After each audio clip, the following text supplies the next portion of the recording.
Assalamualaikum dan hai semua. Selamat tahun baru 2023. Saya Anita, Presiden MIASA dan juga hos anda bagi rancangan The Game Changer. Dan hari ini kami ingin membawakan individu-individu dan personality yang banyak membawa perubahan dan juga impak di dalam komuniti. Alhamdulillah. Jadi kita ingin sama-sama mendengar daripada individu yang berpengalaman dalam arena ini, mendengar apa yang memberi inspirasi kepada mereka, yang memberikan mereka semangat, kental dan juga kuat dan tidak berputus asa walaupun pelbagai cabaran yang mereka hadapi dan terus gigih dalam bekerja keras dalam arena ini. Jadi, sertai saya dalam perjalanan ini di mana kita mengupas dan mengenali dengan lebih dekat dan inklusif individu-individu ini di dalam rancangan The Game Changer. Dan topik kita pada episod kali ini adalah mencetus transformasi kesihatan mental mencapai keseimbangan dalam menjalani pekerjaan dan dalam pencarian makna. Jadi bersama saya di studio hari ini, suka saya perkenalkan insan-insan yang saya hormati, yang saya panggil sahabat, yang dikenali dalam bidang masing-masing, iaitu Dr. Puteri Afzan Maria Zulkifli dan juga Dr. Hazli Zakaria. Apa khabar? Baik, Alhamdulillah. Dr. Hazli bagaimana? Bolehlah, suara tak baik sikit. Wah, suara tak baik sikit. Ni daripada penangan COVID? Ya, lebih kurang. Lebih kurang macam tu. Okey, jadi sebelum kita memulakan ingin saya perkenalkan serba sedikit tentang kedua-dua insan hebat ini.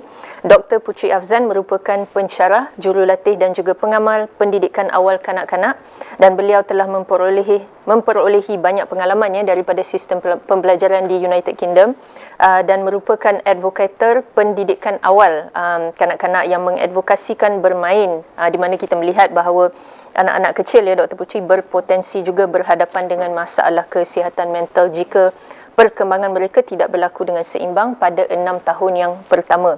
Saya selalu dengar Dr. Puteri berbincang tentang perkara ini.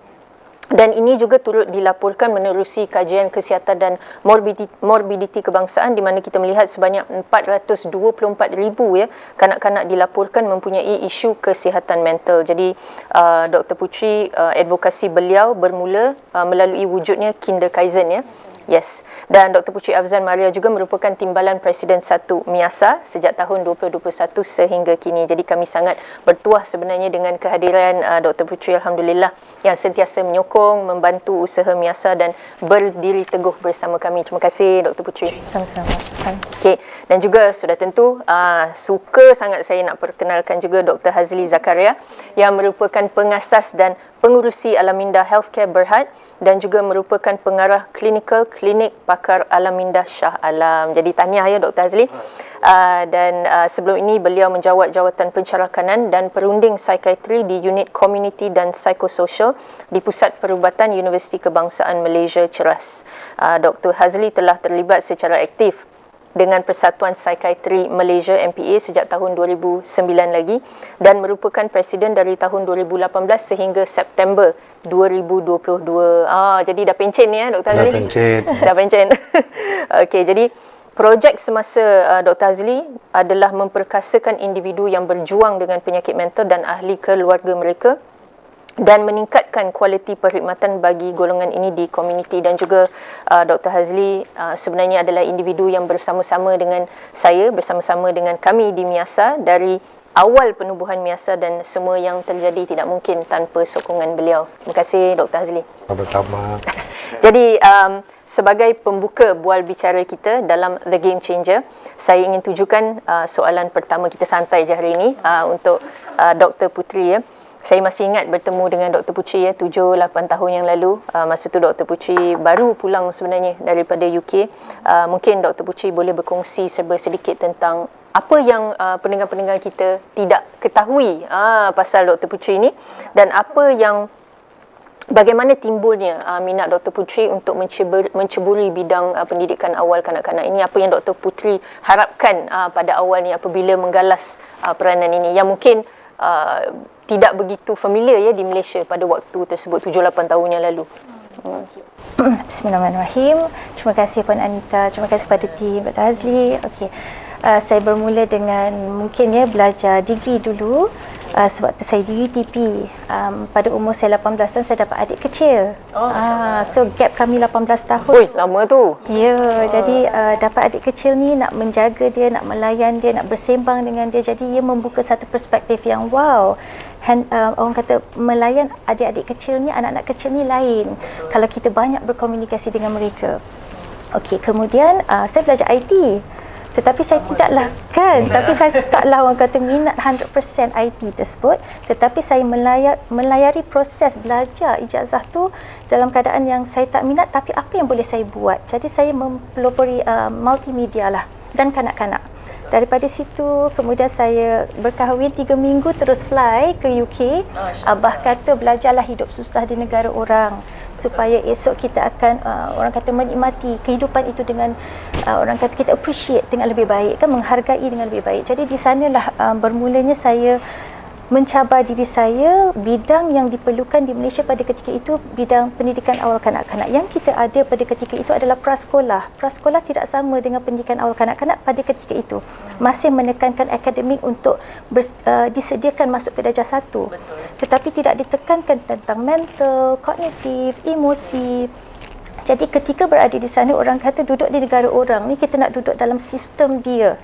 Kita bukan duduk sekadar duduk surface value tadi. Kita nak duduk dalam sistem apa yang sedang berlaku. Jadi England ni kita faham sistem mereka agak, ialah orang kata it's a developed country. Lebih maju. Lebih maju. Jadi sistem mereka dah paperless pada ketika itu, 2005. Kita masih lagi menggunakan kertas.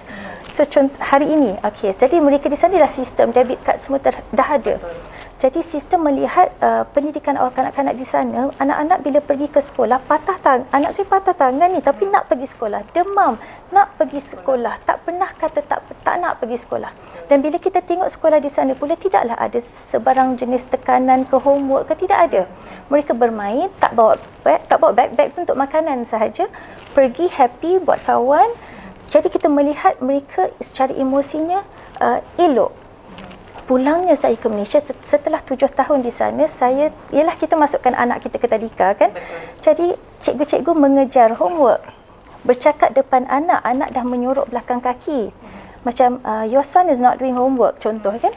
Jadi anak macam okey. Dan saya pula dalam bidang awal kanak-kanak di 3 buah universiti lah, IPTA dan IPTS, saya sempatlah merasakan mengajar pendidikan awal kanak-kanak itu sendiri. Jadi kita melihat situasi di Malaysia ini ada sedikit tekanan di situ. Pada ketika itu saya sudah pun ada prediction, kita sudah meramalkan bahawa jika ini terus berlaku, tekanan berlaku pada anak-anak seawal 6 tahun di mana otak mereka belum cantik terbentuk, belum bersedia untuk academic skill, bagaimanakah mereka 10-20 tahun akan datang? Jadi persoalan demi persoalan bermain datang kepada saya dan saya fikir bagaimana, what do we do, apa yang kita perlu buat. Dan pada ketika itu juga saya melihat anak-anak saya juga semakin tidak mahu ke sekolah. Kerana berasa sangat tertekan. Ya, perkara seperti itu membuatkan saya fikir apa sebenarnya berbeza antara sana dan sini. Saya start melakukan sedikit research lah, kajian dan sebagainya. Kita nak faham apa yang berlaku. Jadi di situlah tambah pula dengan research saya masa PhD itu, saya buat cognitive science. Jadi kita faham bagaimana otak ini memproses sesuatu. Walaupun kajian saya menjurus kepada memproses bahasa yang sekecil-kecil low level cognitive processing. Maksudnya kalau kita nak proses huruf A tu, kita pecahkan lagi. A tu pecah-pecah lagi. Maksudnya kita melihat masa yang berlaku dalam otak kita. Di situ saya faham, oh wow, if this is how it works, jika inilah bagaimana ianya berlaku dalam otak, bagaimanakah proses-proses seperti processing emosi, nak memproses emosi, nak memproses mental, pemahaman, kognitif, social dan sebagainya. Jadi mengaitkan semua itu, pendidikan awal kanak-kanak saya faham perlu seimbang antara fizikal, mental atau kognitif. Kita banyak salah faham. Kognitif je kita ingat ABC 1, 2, 3 kan Puan Anita, tetapi sebenarnya tidak. It's thinking skill, kebolehan untuk berfikir. Kemudian emosi dan akhirnya social. Belum masuk spiritual, yang mana ramai salah faham bila kata spiritual dia ingat agama terus, belajar agama. Tidak. Dia tentang self awareness, tentang dalaman kita, yang mana Dr. Hazli, kepakaran Dr. Hazli kan di situ. So itulah dia. Disebabkan itu persoalan yang banyak, kemudian saya mengambil kursus play therapy. Di situlah saya dapat data di Malaysia bukan 400 tadi tu. Lebih banyak lagi. 980,000 kanak-kanak kita 5 hingga 12 tahun ada kemungkinan untuk mengalami mental illnesses. Cenderung ya sebenarnya. Cenderung. Dan pada tahun 2011 tak silap saya, naik kepada 1.2 juta. Itu yang memanggil saya kepada bila saya sendiri mempraktikkan play therapy tadi secara orang kata kita tengah praktis perkara itu kan. Jadi klien yang datang pada saya seawal 4 tahun dah ada OCD. 4 tahun dah merasai. Jadi saya macam, ya Allah ya Tuanku, jika ini berlaku, what can we do? How do we do this? Di situlah datangnya bermain. InsyaAllah, Alhamdulillah. Terima kasih Dr. Puteri. Mungkin saya ada soalan tambahan selepas ini, tapi saya pergi ke Dr. Hazli dulu. Dr. Hazli, kita semua maklum ya, sebagai seorang pakar psikiatri, Dr. Hazli merawat, memberi diagnosa kepada individu-individu yang berjuang ataupun ada cabaran dengan kesihatan mental. Tapi sebenarnya kita juga sama seperti Dr. Puteri tadi, kita ingin tahu siapa sebenarnya Dr. Hazli Zakaria ni kalau tidak menggalas peranan sebagai seorang pakar, if you're not wearing the psychiatrist hat. Sebab selalu kalau nampak Dr. Hazli je pakar psikiatri, tapi behind closed door siapa Hazli Zakaria ni? Bismillahirrahmanirrahim. Assalamualaikum. Terima kasih atas soalan tu, Dr. Puteri. Soalan tak sangka soalan tu nak ditanya. Saya pula kena analyse. Tapi Tukar-tukar. Jawapan yang selamat, saya memang pakar psikiatri 24/7. 24 jam. Tak. Tapi sebenarnya itulah kita apa pun siapa kita tidak dapat lari daripada kita ni manusia. Itu satu. Kan saya ni sebenarnya seorang yang nerd sebenarnya. Ulat buku? Ya, membaca. Saya suka baca. Waktu saya ingat lagi waktu sekolah rendah, sekolah kampung, satu kelas je pun ada library. Saya dah habis baca semua buku cerita waktu tu. Dulu-dulu buku tak banyak. Tak banyak. Nak beli pun mahal kan. Betul. Jadi satu library tu dah tahu dah. Dan dulu saya ingat saya nak jadi pustakawan. Kemudian ubah nak jadi cikgu. Sebab saya suka berkongsi dengan apa yang saya baca. Tapi saya sedar juga saya bukannya extrovert. Saya tak terfikir pun yang saya akan macam sekarang ni. Jadi sebenarnya kan, kalau kita sedar kita ni, siapa kita sekarang ni dengan siapa kita dulu dan siapa diri kita sebenar, kadang-kadang kita berbeza. Bukannya kita berpura-pura, tetapi kita sentiasa nak jadi yang lebih baik daripada semalam kan. Betul. Tapi pada masa sama kita tidak dapat lari daripada kita ni. Hanya manusia yang serba kekurangan, dan bila kita tengok balik diri kita, bergantung pada emosi kita waktu itu. Sama ada kita melihat wow, how much kita dah improve, dah berubah, dan kita boleh tengok, aku ni berpura-pura, aku sebenarnya taklah bagus sangat pun. Tapi sebenarnya itulah hakikatnya. Kita ni manusia yang tidak sempurna, tetapi sentiasa cuba mencapai kesempurnaan. Ya kan? Tak salah untuk kita mencuba, dan pada masa yang sama kita sedar yang kita ini banyak lagi yang perlu diperbaiki. Jadi tanpa saya sedar, bila saya jadi psikiatri, doktor psikiatri, saya sebenarnya boleh teruskan minat saya membaca tu. Kerana apa? Setiap hari bila saya berjumpa dengan klien, berjumpa dengan pesakit, saya membaca diri mereka. Saya membaca, saya mengkaji kehidupan mereka. Dan pada masa yang sama, saya juga menjadi seorang guru, seorang pengajar, membantu mereka untuk mengenal diri mereka dan sama-sama mencari kesempurnaan. Walaupun kita itu bukan tujuan sebenar, kerana kita tahu kita cuba nak mencapai potensi diri.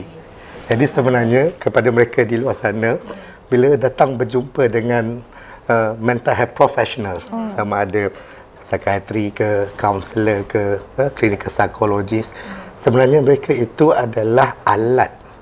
Gunakan mereka itu sebagai alat untuk kita kenal diri kita, untuk mencapai potensi diri. Di samping merawat apa yang menghalang kita ataupun menjadi barrier untuk kita capai diri kita. Alhamdulillah. Jadi dengar tu, mencapai potensi diri ya Dr. Hazli. Tapi selain daripada itu Dr. Hazli, mungkin hobi-hobi apa yang Dr. Hazli lakukan untuk menjaga kesihatan mental Dr. Hazli sendiri. Ini yang kita nak tahu ni Dr. Hazli. Itu yang saya kena belajar pada orang yang lebih pandai untuk jaga kesihatan mental. Saya pandai merawat merawat penyakit. Tapi untuk nak maintain kesihatan mental tu okey, tapi sebenarnya saya selain daripada membaca, saya sebenarnya saya bila berjumpa kawan dalam hidup, saya suka. Kerana suka apa? Kerana suka melihat bagaimana mereka itu berinteraksi dan daripada situ kita boleh bukannya kita memberi nasihat, apa tak, kita berkongsi dan yang satu benda yang orang tidak sedar tentang saya, sebab daripada dulu untuk nak isi masa, sebab saya suka tidur lambat.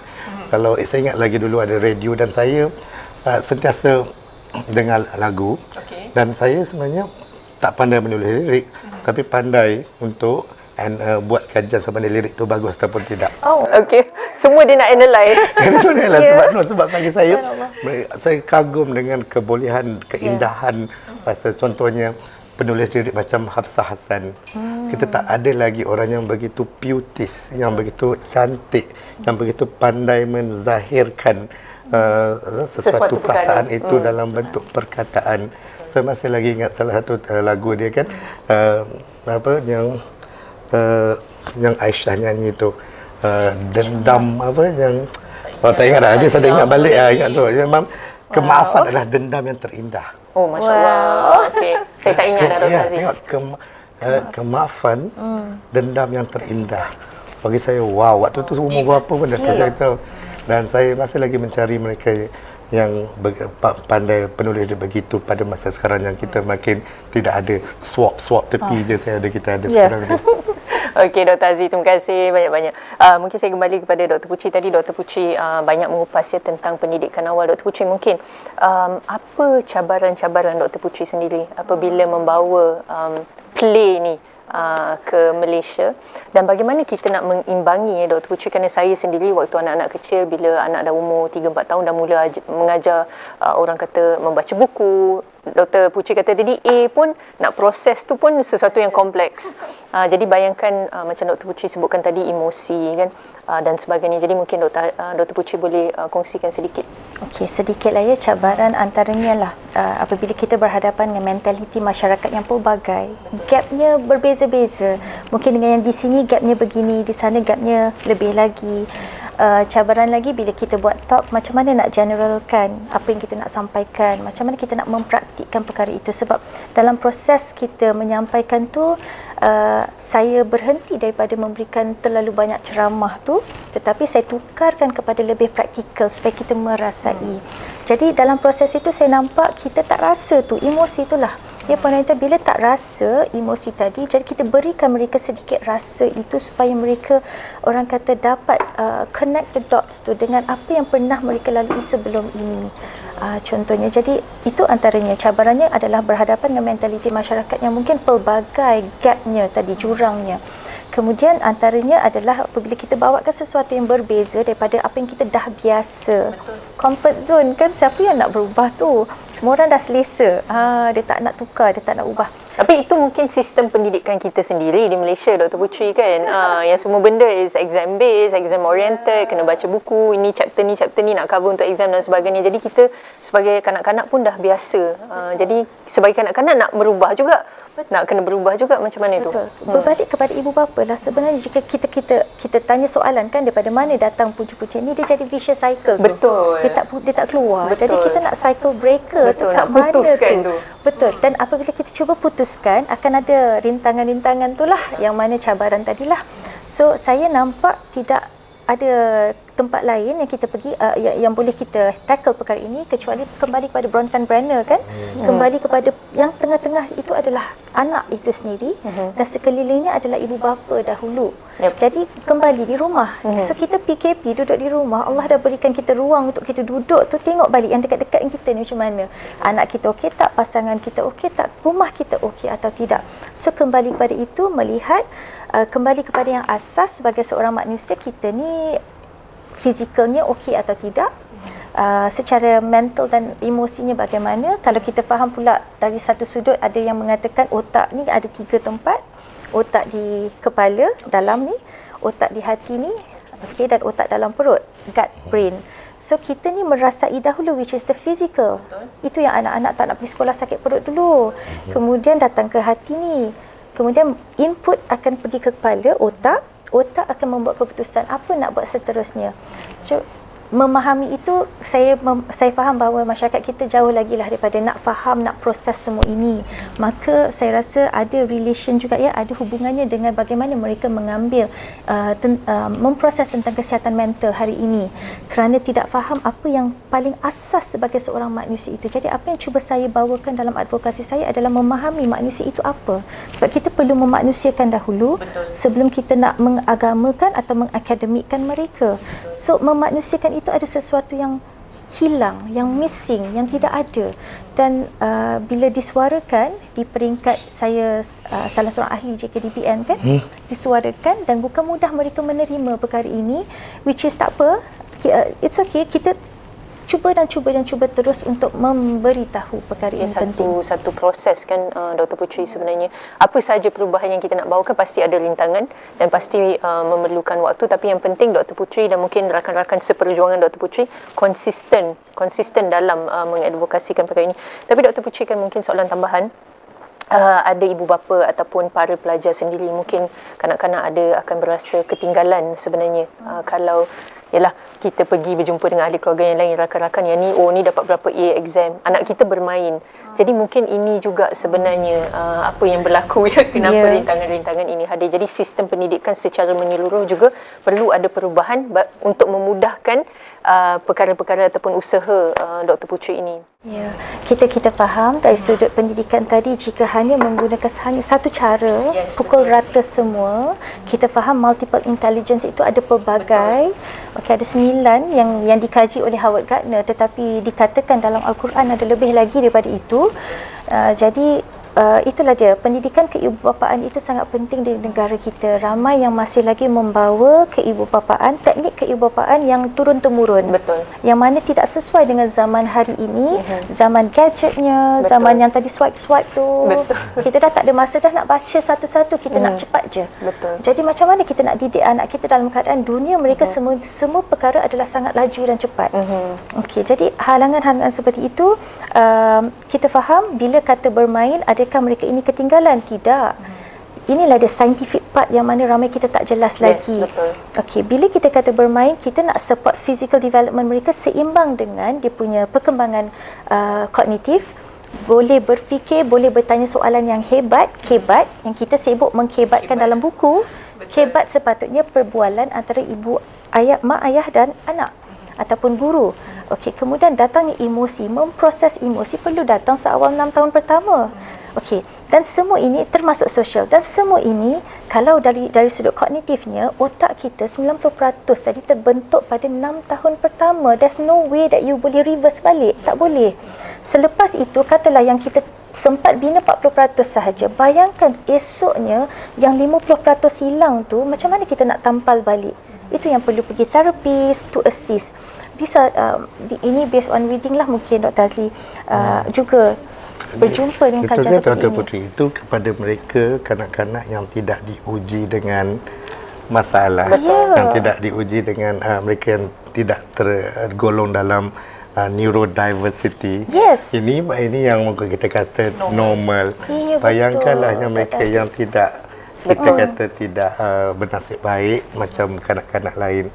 Lagilah dia punya halangannya. Ya, itu yang saya risaukan Dr. Aziz. Saya nampak jika ini terus berlaku, ibu bapa tidak sedar, kita tidak mahu cuba belajar, dan orang kata bila kita faham pendidikan awal kanak-kanak tu bagaimana, support sistem daripada rumah lebih cantik. Betul. Maka cabaran akan datang yang akan esoknya akan melibatkan ekonomi negara sebenarnya towards the end tu. Saya berkongsi sikit. Salah seorang anak saya ada disleksia.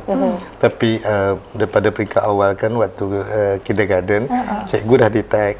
Tapi saya dengan isteri kata tak apa, biasalah, tak apa. Jadi biar dulu. Jadi saya sebagai ibu bapa yang konon-kononnya ada sedikit ilmu itu, masih lagi tidak dapat pick up cepat, tidak dapat melakukan apa yang Intervensi yang seterusnya diperlukan. kan. Bayangkanlah mereka yang lagi tidak ada pengalaman dan tidak ada pengetahuan. Jadi maknanya kan inilah kita tidak perlu pointing fingers kan, salah ni salah. Sebabnya kita tahu kita sentiasa perlu belajar, sentiasa perlu bertanya, sentiasa perlu dapatkan pandangan. Betul. Dan mungkin kita selalu rasakan tidak mungkin anak kita, Dr. Hazli. Betul.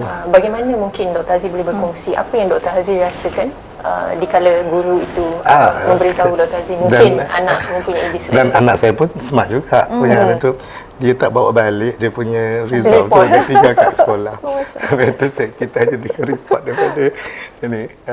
daripada cikgu. Tapi sebenarnya orang tak apa, beri peluang. Tetapi bila tengok balik, saya rasa dia ada part macam yang saya katalah, daripada kita orang takut, mungkin tidak, mungkin ini sebagai orang kata apa, normal distribution dia adalah yang ada outliers tu. Tetapi sebenarnya kalau pada waktu itu kita dapatkan assessment yang betul-betul proper assessment, jadi mungkin kita boleh mengelak sedikit komplikasi.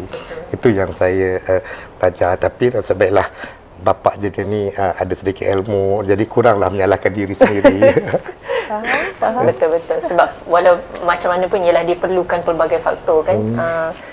Nah, okey Dr. Puteri, mungkin tadi kita cakap pasal sistem pendidikan di Malaysia, mungkin kita harus bergerak kepada suatu sistem yang lebih inklusif. Dan selepas ini mungkin saya gantung soalan ni, lepas ni saya akan kembali kepada Dr. Puteri. Dr. Hazli, mungkin secara ringkas ya Dr. Hazli boleh kongsikan apa sebenarnya yang membawa Dr. Hazli ke dalam bidang psikiatri, dan adakah Dr. Hazli sendiri mempunyai cabaran-cabaran dengan kesihatan mental, dan kenapa usaha ini penting bagi Dr. Hazli, dan apa yang paling mencabar sebenarnya sebagai seorang pakar ni? Panjang khususnya soalan. pakar psikiatri. Panjang soalan tu Rita. Jadi macam saya bagi tahu tadi kan, saya asalnya tak nak jadi doktor pun. Tapi bila jadi doktor, saya tak pernah pun terfikir nak jadi psikiatri. Sebenarnya saya terfikir nak jadi pakar penyakit infection disease. Dan penyakit, kalau tidak saya dah, kalau tidak mesti saya kerja sibuk lah waktu COVID ni. Betul. Sebaiklah tak pilih kan. Tapi setelah saya decide saya nak jadi psikiatris, dan saya pada masa ini saya kata saya tidak ada lagi yang saya nak jadi selain daripada nak jadi psikiatri. Jadi saya rasa Allah dah bagi saya apa yang saya minta, sesuatu pekerjaan yang saya rasa bukan macam pekerjaan. Jadi pada awalnya apa yang buatkan saya nak sambung belajar dalam psikiatri, sama juga balik daripada UK, ikut wife saya sambung belajar. Waktu tu banyak yang saya belajar tentang bagaimana mereka dah ke depan dalam menjaga kesihatan mental rakyat mereka daripada muda sampai ke tua. Jadi daripada waktu saya buat kerja sukarela itulah tercetus sebenarnya ini sesuatu yang kita perlu lakukan. Dan bila saya balik ke Malaysia, saya minta ke Jabatan Psikiatri. Susah juga sebenarnya nak pergi sebab dia kena tunggu ikut kekosongan. Betul. Dan saya ni satu dengan saya lah, saya tak jarang nak dengar bila orang kata pantang kalau orang dengar kata no. Jadi saya cuba saya upaya dapatkan belajar, dan pada masa itu saya rasa kita tidak dapat bezakan mana satu pesakit, mana satu psikiatris, lebih kurang sama je. Jadi saya nak ubah image, nak ubah cara persepsi masyarakat tentang apa itu psikiatri, dan saya rasa kita tidak komunikasi antara mereka yang memberikan perkhidmatan itu tidak bagus. Kita walaupun ada, tapi kita bekerja bersendirian. Betul. Working in silo. Dan itu yang buatkan saya kata, kita kena lakukan sesuatu. Sebab itulah daripada kerja di Kementerian Kesihatan, kemudian pergi Kementerian Pendidikan dekat UKM, dengan NGO saya, dengan Persatuan Psikiatri, konon-kononnya nak melakukan perubahan. Tapi sebenarnya sukar kalau kita buat sebagai seorangan. Kemudian bila pergi ke sepenuhnya dekat swasta ni, saya nampak sebenarnya ada jalan yang kita boleh lakukan. Dan kita selalunya ni cakap, kita selalu pandai untuk memberi komen, memberi pandangan. Tetapi bila nak buat tu, sentiasa mencari alasan. Betul. Okey, Dr. Aziz, kita kena berhenti di sini. Mungkin kita kembali selepas ini dalam The Game Changer.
Kembali kita dalam rancangan The Game Changer. Saya masih lagi bersama dengan Dr. Puteri Afzan Maria Zulkifli dan juga Dr. Hazli Zakaria. Mungkin kita sambung sedikit lagi tadi, Dr. Aziz. Apa pandangan Dr. Aziz apabila sekarang berada dalam swasta? Perbezaannya bila kita membandingkanlah dengan orang kata public kan? Apa yang Dr. Hazli rasa mungkin lebih mudah ataupun dulu mungkin lebih banyak rintangan? Jadi mungkin sedikit pandangan. Jadi saya nak tegaskan kan, saya bukan nak bandingkan swasta dengan kerajaan public dengan private. Yang mana bagus, bukan tidak. Saya tahu, saya pun asal daripada situ. Betul. Saya ada ramai rakan-rakan saya yang bekerja kuat, bekerja keras ya. Dan ramai diorang tu bagus-bagus. Tetapi kita tahu bebanan yang diorang tanggung. Betul. Jadi kita jangan mencari salah kan. Kata-kata kenapa kita sama-sama bekerja sama. Betul. Jadi bila di swasta ni, inilah bukti untuk saya nak, orang kata apa, walk the talk. Kalau tidak, cakap je bagus. Kan macam-macam nak buat macam ni. Now you dah ada peluang, you buat tak buat. Betul. Jadi inilah bagi saya cabaran, dan saya anggap ini sebagai satu yang untuk nak motivate diri saya. Jadi setiap pagi bangun, sekurang-kurangnya saya tahu apa yang saya perlu lakukan. Dan sebenarnya saya amat bersyukur kerana masih lagi ada, sebab banyak benda yang nak dibuat. Dan saya rasa kebarangkalian untuk kita buat di apa yang perlu dibuat itu dari sektor swasta tadi lebih mudah kerana kurang birokrasi, kurangnya orang kata apa, red tapes dan sebagainya. Ya, betul.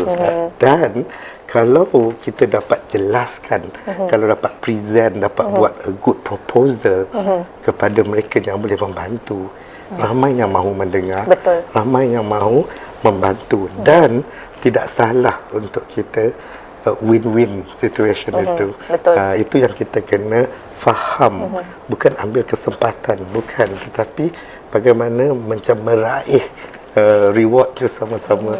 Sama-sama kita menyemai. Dan kenapa waktu kita nak menuai tidak sama-sama juga. Ya, jadi ini yang kita nak laksanakan sebenarnya, nak merealisasikan mungkin partnership ya between kerajaan dan juga swasta, insya-Allah. Kita mulakan di swasta dulu. Dan ini yang Anita kata, the game change. Kita kena betul-betul ubah cara kita melihat sesuatu.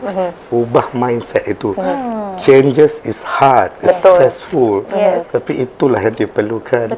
Nak benda bagus tapi malas nak usaha macam mana? Betul. Terima kasih Dr. Azli. Saya setuju Puan Anita, sama dengan apa yang saya lalui, saya rasai. I totally support you. Sebab tu ni sebenarnya adalah suatu perjuangan. Betul. Sebab tu baju sama tak janji. Itulah sakit. Tapi kan satu Puan Anita, kalau saya boleh tambah, semuanya berbalik kepada niat kita lah. Saya rasa setiap kali kita mungkinlah ya jatuh sedikit, tipulah kalau kata kita tak menangis ya dalam perjuangan itu. Saya banyak kali juga nak kena naik balik, nak kena tarik bangkit balik tu semangat macam mana sendiri tu. Betul. betulkan balik niat. Niat kita tu apa sebenarnya? Okey, kita nak bantu orang, kita nak buka jalan. Re-strategize kan, setiap kali itu kita kena tukar strategi kita. Okey, mungkin cara ni, mungkin cara tu. Saya ingat lagi, mula-mula saya muncul di social media ni, cara-cara saya tanya soalan tu agak mungkin keras. Saya rasa. Saya rasa begitu. Refleksi saya sendirilah sebab saya nak, masa tu saya berfikir begini Puan Anita, kalau kita tak ketuk, orang tak fikir. Jadi kita ketuk sedikit supaya membuka minda. Lama-lama orang dah boleh slowly terima. Okay, now kita empower semua orang. Lepas tu kita embrace pula. So proses-proses itu berlaku dalam 8 tahun ini. Kita nampak, oh okay, dan ada perubahan pada diri sendiri juga. Betul sebenarnya. Macam tadi betul. Sebab dia memang satu proses sebenarnya. Macam Dr. Aziz kata, apabila kita reflect balik dulu bagaimana, sekarang bagaimana, sudah tentu kita ada growth sebenarnya. Dr. Putri. Jadi kalau kita, saya pun sama, kalau saya reflect balik video-video yang lama, berbeza sebenarnya cara bertanya soalan, bagaimana kita respon.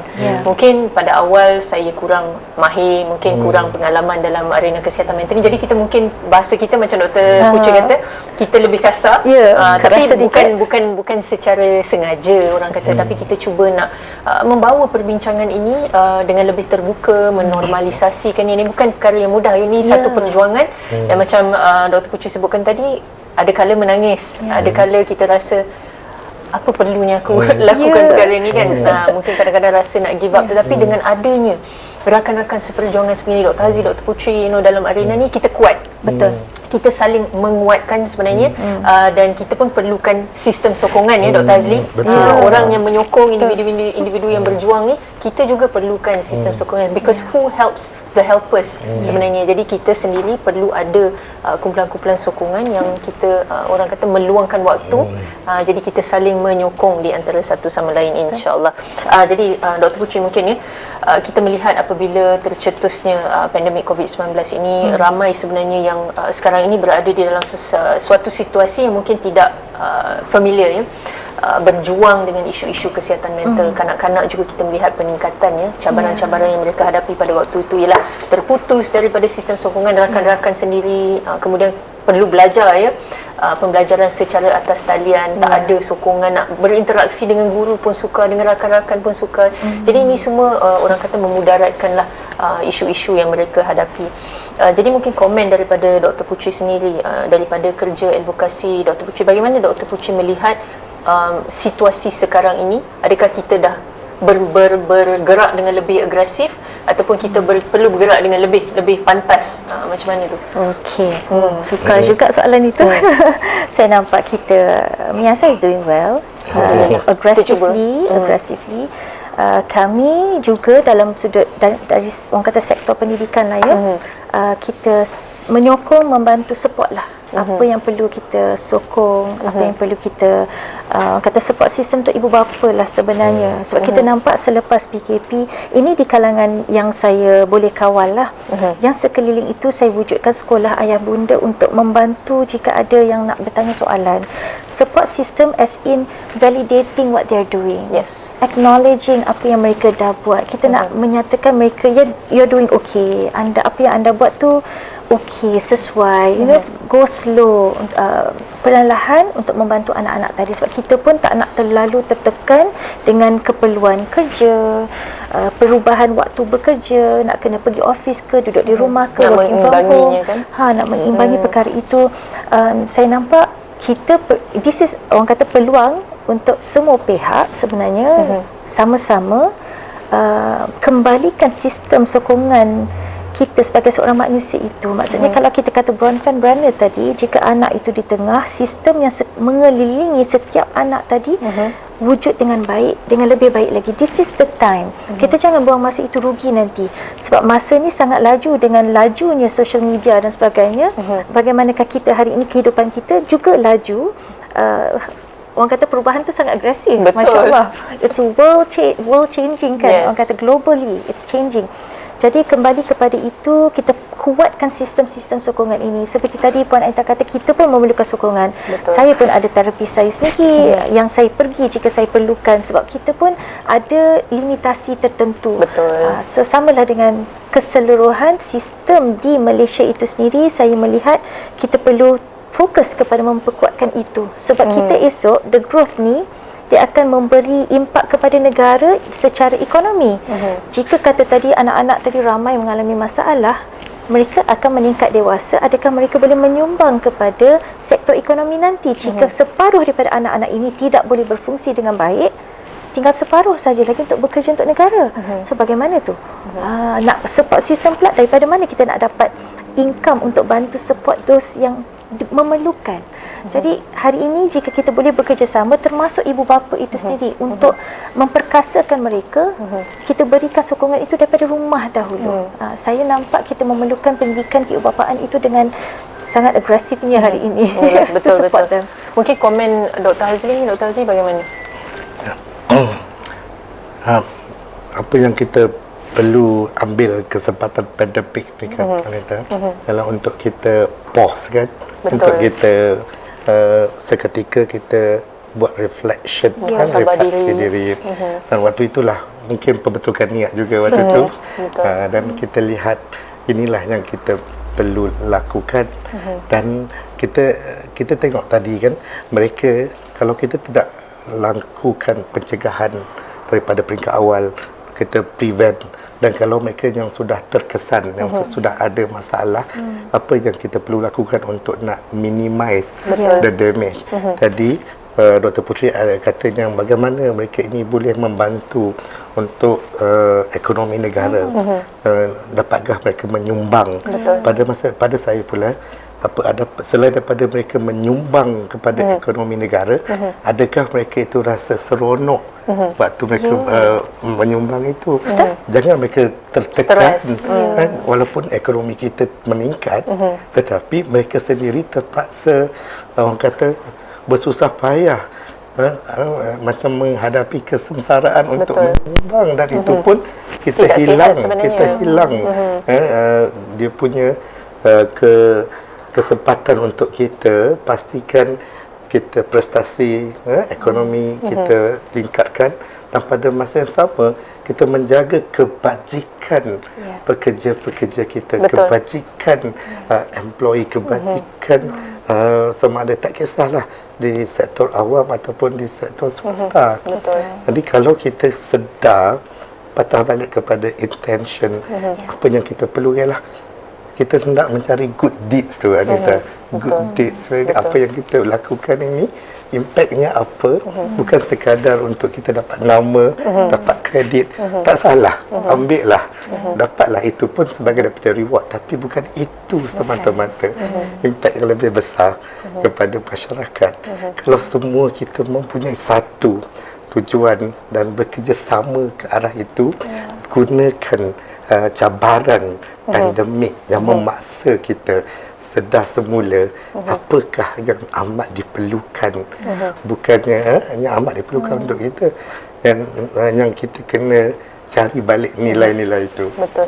Dan bukan itu saja ya, sebab kita melihat juga kan Dr. Hazi, apabila di alam pekerjaan ni mungkin kanak-kanak kesihatan mental tak terjejas lagi, kemudian bila menjadi dewasa tidak orang kata diberikan tools, mereka tidak tahu bagaimana nak menangani dan mengatasi apabila cabaran-cabaran kesihatan mental itu berlaku. Jadi sebab tu apabila pandemik COVID-19 berlaku, ramai individu-individu yang jatuh kepada mendapat kemurungan, kebimbangan yang melampau, adjustment disorders, dan ini apa yang kita lihat sebenarnya, Dr. Hazi. Jadi bagi saya, kita perlu menyediakan, macam Dr. Puteri sebutkan tadi, pendidikan awal kanak-kanak, tetapi daripada awal kanak-kanak perlu diberikan orang kata ilmu, kemudian tools dan mekanisme, coping mechanisms yang efektif supaya mereka tahu bagaimana nak mengatasi apabila cabaran-cabaran ini berlaku. Dan di sinilah juga peranan ibu bapa untuk menyediakan ruang-ruang ataupun zon-zon yang selamat sebenarnya untuk kanak-kanak, supaya mereka dapat menzahirkan, meluahkan apabila perkara-perkara ini berlaku. Sebab banyak kan Dr. Hazi, kita lihat apabila kanak-kanak berlaku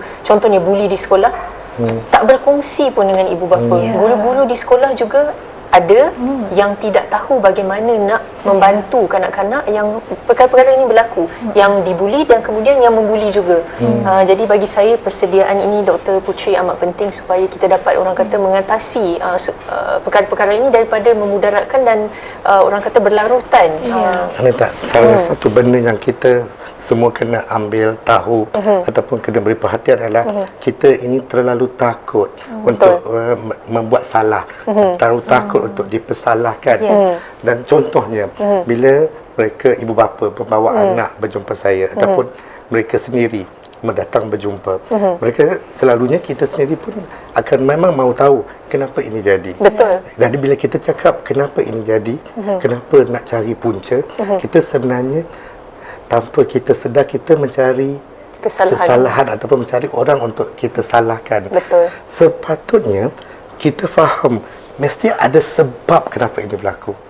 Jadi kalau kita ubah mindset kita, yang bila seseorang itu datang untuk mendapat pertolongan, walaupun kita hendak mencari punca, tetapi perkara pertama ialah kita lakukan ialah kita kena fahamkan yang tidak ada siapa yang salah. Betul. Sebaliknya benda ini berlaku mesti ada sebab. Dan apa yang kita lakukan sekarang adalah untuk kita mencari kekuatan, mencari sesuatu yang kita boleh strategi, tools untuk kita lakukan perubahan. Betul. Dan mencari punca ni Dr. Aziz sebenarnya penting. Penting, tetapi bukan dalam konsep yang mana kita mencari siapa yang kita salah. perlu persalahkan. Kerana apa? Akhirnya mereka yang cuba mendapatkan pertolongan itulah yang rasa bersalah. Boleh Dan saya tidak tambah dibantu. sedikit? Boleh, silakan. Okey, bila Dr. Aziz sebut tadi tu menarik sebab mana datang pemikiran yang berkonsepkan takut dicari salah tadi. Okey, kalau kita tengok otak kita ni dibentuk, kita katalah dalam masa 2 minggu kalau kita latih dia every day, dia akan kekal menjadi habit. No, 60 days. Sepatutnya ya, kalau kita latih 60 hari, dia akan menjadi satu habit lah. Okey, bayangkan dalam sistem pendidikan kita, kita telah diajar untuk spoon feeding sahaja. Otak kita dah terbentuk blueprintnya hanya untuk menerima maklumat. Dan apabila kita pula diuji dengan hanya peperiksaan ini, saya minta maaf bukan untuk kata siapa-siapa salah, tapi kita huraikan masalah bila pendidikannya bersifat begitu. Dan kemudian kita disuruh untuk muntahkan dalam peperiksaan. Jadi salah dihukum dengan pen merah, dengan grade. Kemudian datang pula kita punya budaya di mana kita bandingkan anak kita pencapaian. Oh, anak saya UPSR macam ni, UPSR teruk, UPSR bagus dan sebagainya. Jadi anak-anak ini secara tak langsung blueprint otaknya telah dihukum. Mistakes cannot be accepted. Contoh, tak boleh buat silap langsung. So bila benda itu dah berlaku dan datang kepada katalah Dr. Azli kan, dia akan jadi defensif. Defensive mechanism dia akan datang dulu. Always on guard. Like, no, I didn't do wrong. Saya tak salah, saya tak salah. Sebab secara automatically otak dah berfikir begitu. Nak ubah perkara itu, kalau dalam saya lah apa yang saya buat sekolah semua tu, saya panggil unschooling tu lah. Nak bantu parents untuk kita slowly kita buka perlahan. Tapi macam Dr. Azli katalah, kita nak cari punca tu, oh mereka akan mula-mula defensif, tapi kita kena tenangkan. Tak ada siapa salah. Kita sekarang nak selesaikan, nak bantu anak. Itu secara tak langsung macam terapi kan. Dan satu Terutama lagi dalam pendidikan. Satu lagi, otak kita secara desainnya memang akan ingat lebih lama untuk benda negatif. Otak kita memang dah didesainkan By default is a by negative default state is a kan? negative. Lagilah. Kerana apa? Untuk survive. Betul. Survival. Betul. Jadi automatic default is negative thoughts. Positive thought is active. Betul. So that's why kita kena cari positif. Negative is automatic. Yes. Jadi itulah yang membuatkan bila sesuatu yang negatif itu dia akan berulang lebih kerap. Betul. Dan dia jadi satu fakta. Betul. Padahal sebenarnya tidak. It's a false fact kan. Jadi sebab itu banyak benda yang datang ialah kita nak undo and unlearn, tapi itu yang susah. Betul, mengambil masa. InsyaAllah. Boleh, terima kasih Dr. Azli Nada Puci. Mungkin soalan seterusnya Dr. Azli, kita pun dah tak banyak masa. Masa ni memang selalu mencemburui kita. Tapi mungkin Dr. Azli, apa pandangan peribadi Dr. Azli tentang stigma kesihatan mental di Malaysia, khususnya di kalangan pakar psikiatri sendiri ataupun pakar-pakar sendiri, kalangan doktor ya. Kerana kita maklum melalui data dan kajian sebenarnya menunjukkan dan membuktikan bahawa stigma di kalangan pakar ni melebihi sebenarnya ataupun lebih tinggi daripada orang awam secara menyeluruh. Jadi bagaimana seseorang Dr. Aziz di dalam bidang kemanusiaan seperti ini mempunyai persepsi negatif terhadap individu yang berjuang dengan penyakit mental ini, khususnya tak boleh sembuh ataupun melakukan kaedah pemaksaan contohnya, tanpa kita berbincang terlebih dahulu ataupun memperkasakan individu tersebut, di mana ialah we are contohnya a person with lived experience. Kita setiap hari ya, day in and day out hidup bersama dengan penyakit ini, jadi kita juga adalah seorang pakar sendiri ya terhadap penyakit tersebut. Jadi mungkin komen Dr. Hazli. Oh, soalan ni memang soalan yang bagus, Nita. Dan ini pendapat peribadi saya. Ya, betul. Katalah stigma itu macam fat, macam obesity. Okey. Saya rasa kita katakan Malaysia ni ada epidemic of obesity. Saya rasa semua manusia dekat Malaysia ni gemuk-gemuk dari segi stigmanya. Amat kuat, Anita. Betul. Tetapi memanglah ada perubahan, tetapi amat Lambat. kuat. Degil Terutama di kalangan service provider perkhidmatan ni. Lah, lagi senang saya nak minta pesakit yang bukan doktor makan ubat. Lagi senang untuk saya nak minta pesakit yang susah untuk nak yakinkan pesakit kemurungan kalau dia tu farmasi, dia tu doktor, dia tu family medicine, dia ni. Kerana masing-masing macam Anita kata, oh mungkin berlaku pada orang lain, bukan. Mungkin family lain, bukan ini. Jadi itu internalized stigma tanpa kita sedar, itu yang kita masih lagi bergelut sangat. Dan kadang-kadang tanpa kita sedar, walaupun nampak macam bagus, itu stigma. Contohnya bila rakan kita yang ada kemurungan ataupun adalah yang kena bercuti daripada bekerja, bila dia datang balik tu, semua orang kena berhati-hati, jangan buat sesuatu nanti takut mengguris perasaan, seolah-olah rasa mereka ini fragile. Itu stigma. Betul. Sebab mereka yang ada penyakit, bila mereka sudah recover, mereka nak dilayan macam orang lain. Diorang tak nak ada apa-apa keistimewaan bila mereka sudah sembuh atau sudah dalam proses pemulihan itu. Betul.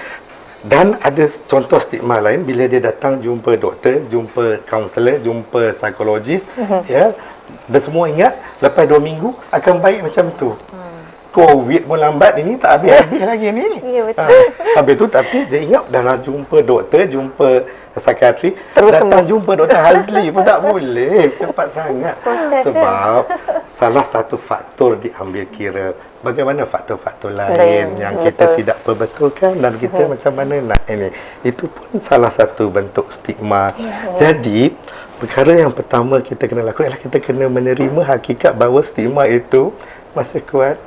Dan di kalangan profesional, di kalangan yang memberi perkhidmatan, ditambahlah pula di luar daripada itu. Jadi sebab itulah saya rasa ini yang kita kena pastikan bersungguh-sungguh bersama-sama untuk kita kurangkan orang kata apa, kalau boleh kita nak basmikan. Tapi saya rasa itu terlalu ambitious lah. Tapi kalau kita terima yang ini sesuatu yang kita perlu letakkan sebagai priority, kerana inilah yang menjadi halangan untuk kita dapat detect awal, dapat rawatan optimum, dan untuk membantu mereka untuk nak fully nak pulih sepenuhnya. Dan inilah yang kalau kita katakan kita stigma musuh utama kita. Betul. Stigma ni musuh, racun. Saya selalu panggil stigma ni racun sebenarnya. Sebab ialah daripada pengalaman saya sendiri, pengalaman rakan-rakan yang kami temui di Miasa pun, apabila hadirnya stigma ni, apabila kita internalize stigma, kita malu. Malu tu satu. Malu, kemudian kita takut. Dan apabila kita malu, apabila kita takut, kita tak akan mendapatkan rawatan yang optimum. Kita tak dapat nak memperbincangkan dengan rakan-rakan dan ahli keluarga yang lain yang mungkin adalah salah satu sokongan utama kita sebenarnya. Dan itu membuatkan, sebab benda perkara yang paling suka bagi saya apabila kita berjuang dengan penyakit mental ni adalah untuk kita pretend yang kita ni normal. Dan ini sebenarnya, Masya Allah, satu perjuangan yang sangat suka Dr. Aziz, Dr. Putri, keluar dengan kawan-kawan pun tak tahu kita ada penyakit mental, kawan-kawan pun tak tahu kita ada cabaran dengan kesihatan mental. Jadi kita ni berlakon lah. Jadi bila balik rumah terus penat. Sebab kita harus, you have to have that fasad yang kawan gelak, kita pun gelak. Padahal kita tak rasa nak gelak pun, tak rasa nak ketawa pun, tak boleh relate pun sebenarnya. Betul. Sebab kita tengah bertarung, berjuang dengan simptom-simptom kita yang sangat sukar sebenarnya. Dan mereka hanya perlu merasakan yang rakan-rakan mereka itu tahu yang mereka ini sedang melakukan proses. Betul. Orang kata apa, macam ada halangan itu. Maksud dia, mereka tak nak ubah pun untuk nak jadi, nak remove, nak buang semua yang perisai-perisai itu. Apa yang mereka mahu ialah, mereka mahu rakan-rakan mereka tahu yang Anita ini sedang berjuang untuk nak nampak normal. Betul.